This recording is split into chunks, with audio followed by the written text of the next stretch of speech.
Hello friends बरायबाय बड जब info YouTube चैनेलाव आशा खालामो नोंथांमोना गासैबो मोजां दङ। बिग आपडेट एबा लेटेस्ट आपडेट लाना फैदों स्किमनि बागै बेनो जाबाय अरुणोदय। दा गोबां कमेन्ट्स खालामदोंमोन थालांदों होननानै आरो लोगोसे रांनि सायाव हाबदोंना हाबाखै दा नोंथांमोननि थाखाय लेटेस्ट आरो जोबोर मोजां रादाब सफैदों बेनो जाबाय नोंथांमोननि राङा बारायबाय एबा बारायसिगोन बेनिफ्राय 6 लाख न'खरनो फिन खनसेबो होबावसिगोन। आरो बे आपडेटखौ सोर होदों बबेयाव होदों आं नोंथांमोननो गासैबो डिटेल्सखौ होगासिनो दङ बेनिखायनो भिडिअखौ नोंथांमोना जोबजासिम नायलां। आरो बेनो जाबाय जों फैबाय अफिसियेल वेबसाइटआव दा अफिसियेल वेबसाइटआव फैनाय लोगो लोगो जोंहा दासिम गोदान एप्लाइनि बागै आपडेट गैया नाथाय नोंथांमोना जायफ्रा सिगाङाव एप्लाइ खालामखादोंमोन स्टेटासखौ नायनो हागोन आरो गोदान एप्लाइ जागोन होनना बुंदों बेनो जाबाय गोदान बाजेटआव। दा गोदान बाजेट फैगासिनो दङ नोंथांमोनाथ' मिथिखायो मार्चआवहाय माखासे अडिट सोलिहोनानै बिनिफ्राय एप्रिल जानाय लोगो लोगो गोदान बाजेट जायो बेयाव नोंथांमोना गोदानै एप्लाइ खालामनो हासिगोन। आरो बे एप्लाइखौ बोरै खालामनांगौ बिनि सायाव आं नोंथांमोननो गासैबो डिटेल्सखौ होगोन बोरै फर्म फिलआप खालामनांगौ। दा बिदिबा लोगोफोर नोंथांमोनाथ' मिथिखागौना सिगाङाव जायफ्रा पेन्डिं जादोंमोन माखासे जाहोननि थाखाय जादोंमोन जेरै account problem IFSC code change जादोंमोन बेफोरबादि जाहोननि थाखाय माखासे राङा हाबनाय जायाखैमोन। नाथाय जायफ्रा हाबदों थ' नोंथांमोनाथ' मोनगासिनो दङ 1000 दानफायाव थ' नोंथांमोना 1000 मोनगासिनो दङ। दानिया बे आपडेटखौ सोर होदों बबेयाव होदों आरो गोदान एप्लाइआ बबे एबा सोर मोनगोन बेखौ नोंथांमोननो सेयार खालामनो फैबाय।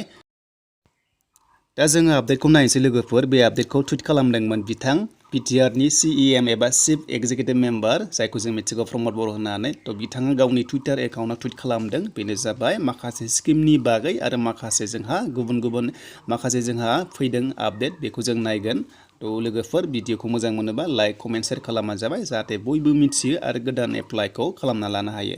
दा बयबो कमेन्ट्स खालामदोंमोन थालांदों होननानै एबारो नोंथांमोननि थाखाय मोजां चान्स फैदों थ' नोंथांमोना खालामना लाथार दाबावथार थ' नोंथांमोना BCDCआव कन्टेक्ट खालामनो हागोन आरो जेब्ला एप्लाइ जागोन नोंथांमोननो थाबैनो आपडेटखौ होनाय जागोन जायफ्रा थालांदोंमोन एप्लाइ खालामनो हागोन। दा बे नै लोगोफोर गोदान बाजेट 2022आव आसाम बाजेटआव बेयाव मेनसन खालामदों जे थ' माखासे आपडेट खालामदों बेनो जाबाय नोंथांमोननि राङा सिगाङाव 1000 मोननाय जायोमोन दा 250 बारायसिगोन एडिशनेल होसिगोन माखासे इलेक्ट्रिसिटि बिलनि थाखाय 250 एडिशनेल होबावबाय साबसिडि होबाय आरो जेनेबा हमना ला 1000 निफ्राय दायो नोंथांमोना 1250 रुपिस पार मान्थ मोनसिगोन आरो बेनो जाबाय अनलि बिटिआरनि थाखाय आरो जायफ्रा बिटिआरनि नोंथांमोना 6 लाख फेमिलिस बेयाव गोदानै हाबसनगोन बा नोंथांमोना गोदानै एप्लाइ खालामनो हानायनि अपसनखौ मोनगोन होनना बुंदों।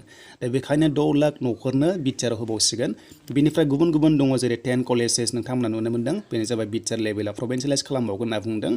बेनिफ्राय लोगोफोर कनस्ट्राक्शन्स अफ तामुलपुर मेडिकेल कलेजआ स्टार्ट जाबाय बे बोसोराव होनना बुंदों बा जासिगोन बा जाबायानो लादो।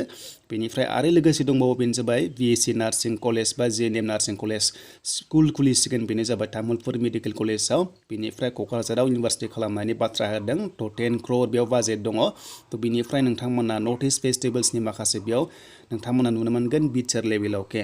दा जोंनि गुबै कन्टेन्टआ जाबाय अरुणोदय। दा अरुणोदयआव गोबां कमेन्ट्स खालामदोंमोन थालांदों होननानै थ' बिनिखायनो नोंथांमोना 6 लाख फेमिलिस बिटिआर लेभेलाव जायफ्रा दङ एप्लाइ खालामनो हाफिनसिगोनलाय नैबे गोदान बाजेटआव एबा एप्रिलनिफ्राय। बेनिफ्राय नोंथांमोना जायफ्रा मोनबाय थायो थ' नोंथांमोनाबो मोनखागोन बेनिफ्राय नोंथांमोन एमाउन्टआ बारायसिगोन गोजामाबो बारायगोन गोदानाबो बारायगोन गासैबो सेम थासिगोन एबार बिटिआर लेभेलाव। थ' बेनोसैमोन लोगोफोर लेटेस्ट आपडेट अरुणोदय स्किमनि।